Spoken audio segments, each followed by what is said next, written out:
सुजावल भरिसां अफ़सोसनाक वाक़ियो पेश आयो आहे। ॻोठ ॾितल लगारी में हाजन लगारी ऐं अफ़सर लगारी जूं ॿ मासूम नियाणियूं रांदि करण दौरान पाणी जी खॾ में किरी पयूं आहिनि। ॿिन्ही नियाणियुनि खे पाणी जी खॾ मां कढी अस्पताल मुंतक़िल कयो वियो, जिते डॉक्टरनि संदन फ़ौत थियण जी तस्दीक़ कई आहे। ब्रेकिंग न्यूज़ असां सुजावल मां शेयर कयूं पिया। सुजावल भरिसां हीउ अफ़सोसनाक वाक़ियो पेश आयो आहे। ॻोठ ॾितल लगारी में हाजी लगारी ऐं अफ़सर लगारी जूं ॿ मासूम नियाणियूं रांदि करण दौरान पाणी जी खॾ में किरी ॿुॾी फ़ौत थी वियूं आहिनि।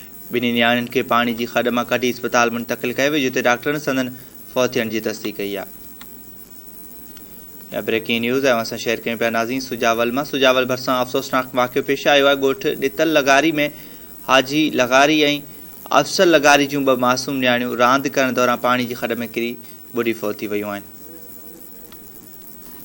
ॿिन्ही नियाणियुनि खे पाणी जी खॾ मां कढी अस्पताल मुंतक़िल कयो वियो, जिते डॉक्टरनि संदन फ़ौत थियण जी तस्दीक़ कई आहे।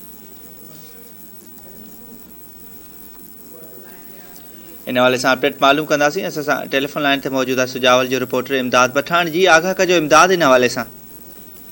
जी बिल्कुल सुजावल ॻोठ ॾितल खां लगारी में हिकु तमामु अफ़सोसनाक वाक़ियो पेश आयो आहे, जिते ॿ मासूम नियाणियूं पाणीअ जी खॾे में किरी ॿुॾी फ़ौत थी वियूं आहिनि। हाजन लगारी ऐं अफ़ज़ल लगारी जूं मासूम नियाणियूं खेॾंदे खेॾंदे पाणीअ जे खॾे में किरी पियूं। वात ॿिन्ही नंढड़ियुनि खे सिविल अस्पताल सुजावल आंदो, जितां डॉक्टरनि तस्दीक कई त ॿई नंढड़ियूं फ़ौत थी चुकियूं आहिनि। अहिड़ी तस्दीक थियण खां पोइ वात आलियुनि अखियुनि खां ॿिन्ही मासूम नियाणियुनि जा जनाज़ा खणी ॻोठ रवाना थी विया, जॾहिं त ॿिन्ही गुॾियुनि जा जनाज़ा ॻोठ पहुचण ते घरनि में कोराम मची वियो। जी ठीकु आहे, वरी महिरबानी इमदाद तफ़सील ॾिना।